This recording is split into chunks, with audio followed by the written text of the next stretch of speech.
he came here, and then we went inside. The guy, I don't know who it is, he was spanking her, I was just here. Were you here? This video is just for learning and entertainment, nothing more. Some of the content might be a bit much for people who are sensitive, so please be careful. And if you need help, don't hesitate to reach out to someone you trust or a professional. Christine Banfield was the picture of devotion, a loving wife, a nurturing mother. Her life revolved around her young daughter. As a nurse in the pediatric intensive care unit, she brought comfort to families during their darkest moments. Outside the hospital, she poured her heart into organizing playdates for the neighborhood kids. Her kindness was unforgettable, but appearances can deceive. Beneath the surface of her seemingly perfect life, beneath the warmth and smiles, a sinister betrayal waited in silence. Christine Banfield was married to Brendan Banfield, a devoted husband or so she and everyone around her sought. Brendan Banfield was born in February 1985. He was a man who appeared to have life meticulously planned. Since 2009, he had been working for Virginia Department of Taxation. Also, Brendan took on a second job as an Uber driver to achieve his dreams. Over the years, his dedication and attention to detail earned him a position in the investigations division as IRS agent. It was then when he bought a luxury home in an upscale suburb. In 2016, Brendan and Christine moved to their stunning house on Stable Brookway in Herndon, living in a house valued at over $1 million, which was a symbol of their success. Soon after settling in, they were blessed with a beautiful daughter who became the center of their lives. To their neighbors, Brendan was the picture of serenity. He was often seen walking his husky dog through the neighborhood. He was known for his unwavering passion for football, a die-hard Dallas Cowboys fan. He seemed like the perfect family man. But Brendan's perfect image was just that, an image. Behind the calm demeanor and cheerful conversations, he hid a darker truth.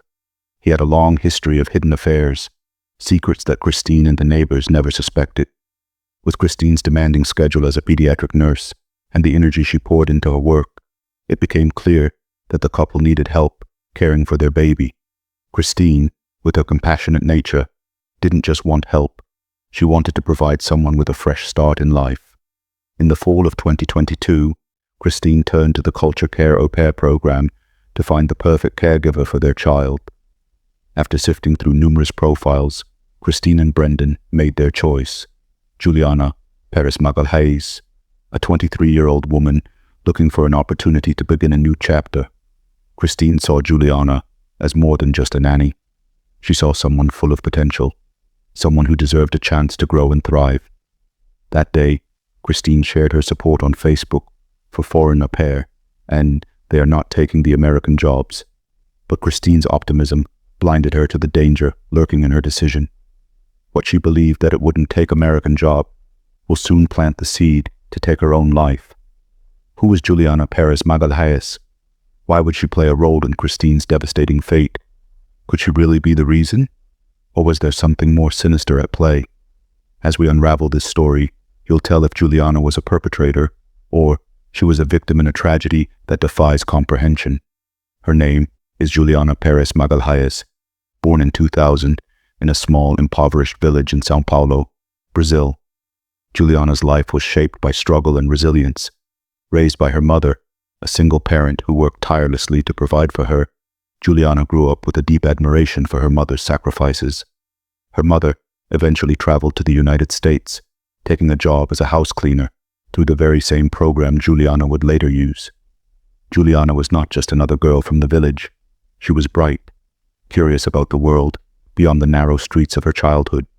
From an early age, she dreamed of building a life in the United States, a place where opportunities seemed limitless, where she could escape the cycle of poverty she had always known. From the moment Juliana entered the Banfield home, Brendan saw her as more than just a nanny. For him, she was a new opportunity to indulge his habit of betraying Christine. Juliana arrived in the United States full of hope. Like any young woman stepping into a new life, she was excited about the possibilities ahead. She shared her journey online, filling her social media with pictures of the Banfield home and her experiences. But with every photo, Brendan's interest grew. What began as casual conversations between an employer and the nanny quickly escalated into subtle compliments and calculated admiration. Brendan, skilled in the art of manipulation, knew exactly how to flatter Juliana while keeping his betrayal hidden. By August 2022, only 4 months after her arrival, their relationship crossed the line. Brendan, who was 15 years older than her, seduced Juliana with money and extravagant gifts. To solidify his grip on her, he orchestrated a lavish trip to New York. They dined in the finest restaurants and indulged in luxury, leaving Juliana dazzled by the life Brendan promised. After the trip, she convinced herself that Brendan was her key to a better future. Brendan didn't stop there. To prove his devotion, he began taking Brazilian language classes, further fueling Juliana's belief that he was serious about their relationship. For her, these gestures seemed like the happiest moments of her life. But they were built on lies, lies she hadn't yet uncovered. In their secret meetings, Brendan painted a picture of a perfect future, one without Christine. He whispered that their lives would be so much better if his wife was out of the way. When Juliana urged him to divorce Christine, Brendan dodged her pleas with excuses. He told her that leaving Christine would mean losing the house he had worked so hard to afford. A house, he claimed, that Juliana deserved to live in, not Christine. He warned her that a divorce might also cost him access to his daughter, further complicating their plans. Brendan's words left Juliana in turmoil. Every path she considered seemed blocked by his manipulations. Torn between her feelings for him and the impossibility of their future, she stood paralyzed. What would she do now? And how far was Brendan willing to go to keep his secrets buried? The atmosphere in the Banfield household had grown suffocating. Every glance, every word, every move Christine made seemed to ignite a storm of tension. For Juliana, the house no longer felt like Christine's. In her mind, it was hers. Brendan had made her believe that she was the one who truly belonged there, that she was the one he loved. And with every secret meeting between them, Brendan reinforced that belief. He whispered the same thing over and over. Life would be perfect if Christine wasn't in the picture. By early January 2023, Brendan's frustration boiled over. He told Juliana he could no longer endure life with Christine. He said there was only one solution left. They had to get rid of her. The words shook Juliana to her core. She wanted to be with Brendan. She wanted the life he promised. But the thought of what he was suggesting filled her with dread. Brendan dismissed her fears. He assured her he had everything under control, that his plan was foolproof. No one would ever know. He painted it as their only path forward, their only chance at happiness. And before Juliana could process what was happening, Brendan had already set his plan into motion. He wasted no time. Brendan and Juliana began visiting the gun range together, under the guise of casual practice. He made it seem harmless, a hobby, but every shot fired was another step in his twisted preparation. Then, on the 28th of January, 2023, Brendan took the next chilling step. He purchased a pistol. The plan was no longer just talk. It was becoming real. Juliana found herself swept into the current of Brendan's terrifying scheme. The second phase was about to begin. What was Brendan planning? And how far would he go to make it a reality? Juliana's mind raced with questions she couldn't escape. Every waking moment was consumed by anxiety. She hadn't crossed any irreversible lines yet. Shooting practice was all it was. At least, that's what she told herself. But deep down, she knew Brendan's intentions were far darker. Meanwhile, Brendan's plan was advancing. He knew he needed more than just a weapon. A direct connection to Christine's death would make him the first suspect. He needed someone else to take the fall. But who? Christine's circle was small. There wasn't anyone in her life investigators could logically turn their focus to. Brendan's twisted mind went to work. The solution, he decided, wasn't to find someone close to Christine. It was to create someone, a fictional affair, a fabricated relationship. He would spin a web of deceit so convincing that investigators wouldn't look at him twice. But this idea was far from simple. He needed evidence, fake conversations, proof of meetings, a fabricated trail leading to this non-existent man. Brendan's thoughts churned. How could he manufacture an affair, convincing enough to shift suspicion? How could he make investigators believe in something that didn't exist? And most importantly, What would be the motive of this person to murder her? But first, he need to do one crucial step. His history with Juliana has to be erased to void any subsections from the police. He bought a new phone for him and Juliana, create new Apple ID, trying to erase the last 4 months of their relationship. Brendan, a seasoned IRS investigator with over 4 years of experience, was no stranger to meticulous planning. But this plan was different. It wasn't about uncovering financial fraud. It was about crafting a narrative so twisted, so humiliating, that Christine's death would not only end her life, but tarnish her family's name forever. Brendan wanted to be seen not as a killer, but as a betrayed husband, a victim in a sordid tale of deceit. He turned to the dark corners of the internet to find the man he would use as his scapegoat. Brendan knew where to look. He chose FetLife, a site where users shared their most private fantasies, many involving rough sex and BDSM. It was the perfect breeding ground for his scheme. Brendan created a fake account under the name Anastasia9, and using Christine's phone, he sent a photo of her to himself. He uploaded the photo of Christine, ensuring her face was visible enough to be recognized. In the profile description, he painted Christine as a young woman who craved rough and violent sexual encounters. For days, Brendan prowled the site, searching for the perfect target. Eventually, he found it, a profile named Taco Supreme 7000. The man behind the profile was Joseph Ryan, a 38-year-old with no criminal history, no violent tendencies. His presence on the site was nothing more than an outlet for private fantasies he never intended to act upon. But Brendan didn't care. Ryan was exactly who he needed. Posing as Anastasia9, Brendan began messaging Ryan. He tailored his words to lure Ryan deeper into the web. Brendan escalated the conversations, introducing fantasies involving violence and physical dismemberment. To add authenticity, he moved their chats to Telegram, ensuring their exchanges were encrypted and harder to trace. Brendan then enlisted Juliana to record a voice message. Her youthful voice added credibility to the fake persona. Ryan, hearing what he believed to be a young woman's voice, became convinced that Anastasia9 was real. The chats continued for days. Brendan meticulously crafted the illusion, building trust and anticipation. Finally, Brendan suggested a meeting. He told Ryan that Anastasia would be home alone on Friday, February 24th, 2023, and that she wanted him to visit early in morning. It was the final piece of Brendan's plan. The stage was set. Welcome to my channel. I truly appreciate your support and interaction. If you feel that the stories I share are worth following, you can hit subscribe. Thank you for being with me on this journey. Ryan believed he was stepping into a fantasy, but in reality, he was walking straight into a nightmare. The second part of his plan was about to unfold. On Thursday, February 23rd, Brendan set the final pieces of his twisted plan into motion. He purchased tickets to the local zoo, handing one to Juliana. Her role, though seemingly simple, was critical to the success of his scheme. That morning, Juliana was instructed to leave the house with his daughter, dressed for an outing, appearing as though she was heading to the zoo.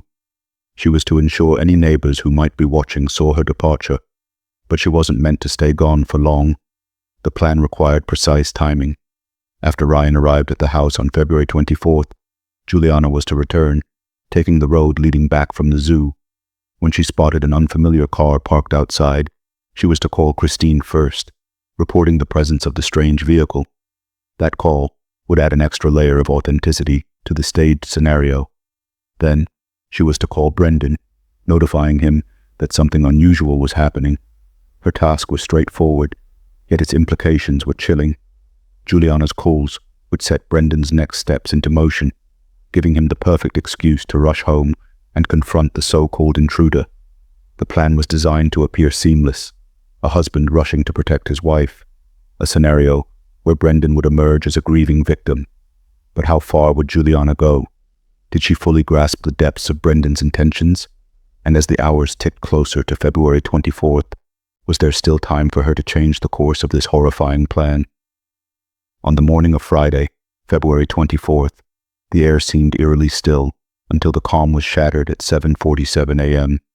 The 911 dispatcher received a call. The voice on the other end was faint and incoherent. It wasn't words, just moaning. Fairfax County 911, where's your emergency?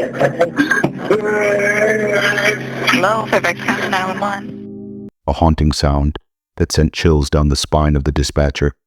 15 minutes later, another call came in. This time, the voice was clearer. The second call came through with a trembling voice on the other end. A woman, shaken and terrified. She stammered through her words, unable to answer the dispatcher's questions coherently. Fear consumed her. Then, a man's voice cut in, calm but urgent. I found a man trying to stab my wife, and I killed him. The dispatcher pressed for details, the address, the situation. As the police raced toward the quiet neighborhood, the pieces of the puzzle began to form. It was a scene so horrifying, it would shake the peaceful street to its core. What had truly happened behind the closed doors of the Banfield home? And was the story Brendan and Juliana gave the full truth, or just another layer of his elaborate plan? Or Jose, you got that. Nice. You got that. How many people watch out for that? There's a dog back there. So somebody's outside. Someone's outside in the back? In the back? There's a dog in the back. Anyone else outside? Huh? Who else is outside? Nobody's outside. Anybody over here? In my room. And here. Here, man, stay here, stay here, stay here. Man. Hey, Stay over here. who is the shooter? Who shot who? Brendan, he's an officer. I got a blowout kit if you need it. Bring it up. Is there anyone else in the house? Any kids in the house?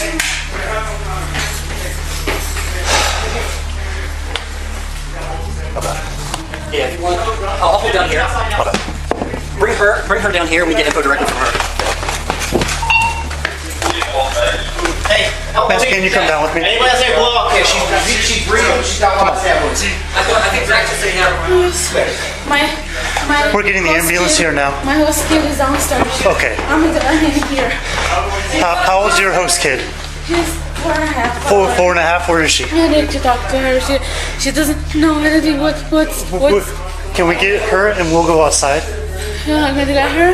No, not this year. I think she's upstairs. Where do we look? She's grabbing their 4-year-old. We're gonna go outside. Okay, perfect. She's please. It's okay. She's just 4.5. I know this is hard. Let's get her outside, and then I need to get some information from her. It's okay. Just breathe, okay? Okay, let's go out this way. So, hey, do you want to hang out with that officer right there? Fly back around front corner. To take over? Good. Still breathing. Fine. Still breathing. Still breathing?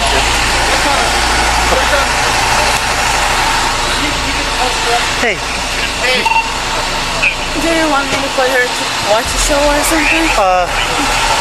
if you just want to tell me quickly what happened, I don't know what happened. Everything happened too fast. We should take her to the zoo this morning. can you go with Officer Battani really Why don't quick? you come with us? He has some stickers for you. I was going to take her to the zoo this morning, and then I forgot the lunch we were gonna bring. I turned around and came back here, and then this is her car. Person, I guess. You don't know who that? Do you know who the person is? I have no idea. And then also his car called her to see what's going on because it's early in the morning, like the people was here, and then it was straight to voicemail. I called Brendan, it's her husband, he's up there. I called him, I see a strange car, but I don't know who's that. Can you please come here? I'm scared. I was in the car. He came here and then we went inside. The guy, I don't know who it is, he was spanking her. I was just here. Were you here when it happened, or did you walk up in there and No, that's how they were? yeah, he went upstairs first, and then I went to see what is going on. I left the basement, and then when I went upstairs, Brendan was saying, "Police, drop the knife, drop the knife." So, Brendan's a police officer. Yeah, he's an officer. Is he with Fairfax? No? Where is he an officer? I don't know. I think it's I don't know. I think it's he was officer in Vienna. Vienna? Yeah. Okay. But 1 second. I'm gonna get. Okay. Do you need anything else right now? Not right now. The guy who shot is they think of being a police officer. So we got to think about that. That car, we don't know who. That's the guy who came up here that started the issue. This car is the outside guy, the silver car. These two. So this is their car. That is the guy who came here. I'm sorry, my first language is not English. No, you're doing really well. He was saying drop The knife or the gun? the gun. Yeah, and Brendan said, no, police, don't drop the knife. And he was saying, I'm gonna kill her. And I don't know, he started stabbing her. I think Brendan shot him, and he asked me help to shot him too because It's okay. You don't have to get it all out right now. I never saw her before. Like, you didn't see the girl before either? So the guy and the girl you don't know? She's my boss. Okay. But I never seen it before. Like, it's a lot of blood. Juliana's account to the police painted a picture of a frightened young woman caught in a terrifying moment. She explained that she had left for the zoo, but soon realized she had forgotten her lunchbox. Returning home, she noticed a strange car parked outside. Worried, she tried calling Christine, but her call went to voicemail. Fearful, she called Brendan and waited outside the house. Brendan arrived quickly, and together they entered. She stayed on the ground floor while Brendan went upstairs, only to discover a man holding Christine with a knife pressed to her neck. Brendan claimed he acted in defense, shooting the man before they called 911. From Brendan's perspective, it was a clean and believable story, a tale of a protective husband arriving just in time to stop a killer. But the police weren't convinced. Several details raised immediate red flags. How did Brendan, who should have been at work, arrive so quickly after Juliana's call? Why had Christine not screamed or called for help, especially in a quiet neighborhood where even faint cries would have alerted someone? And who was this man, Joseph Ryan? Why would someone break into a house at 7 in the morning to harm a sleeping woman? Nothing about the narrative felt ordinary. As the police began their investigation, paramedics worked desperately to save Christine. She was rushed to the hospital, but the injuries were too severe. Christine was pronounced dead shortly after arriving.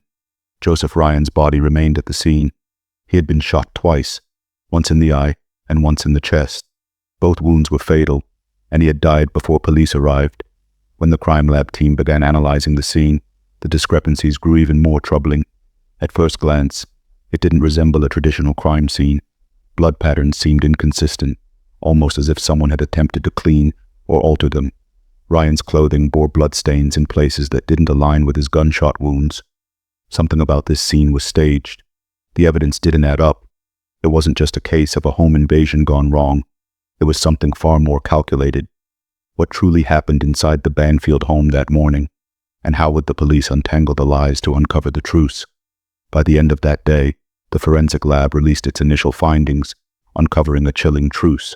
The positions of the bodies at the crime scene had been altered, raising immediate suspicion and driving the police to intensify their scrutiny of both Brendan Banfield and Juliana Magalhaes.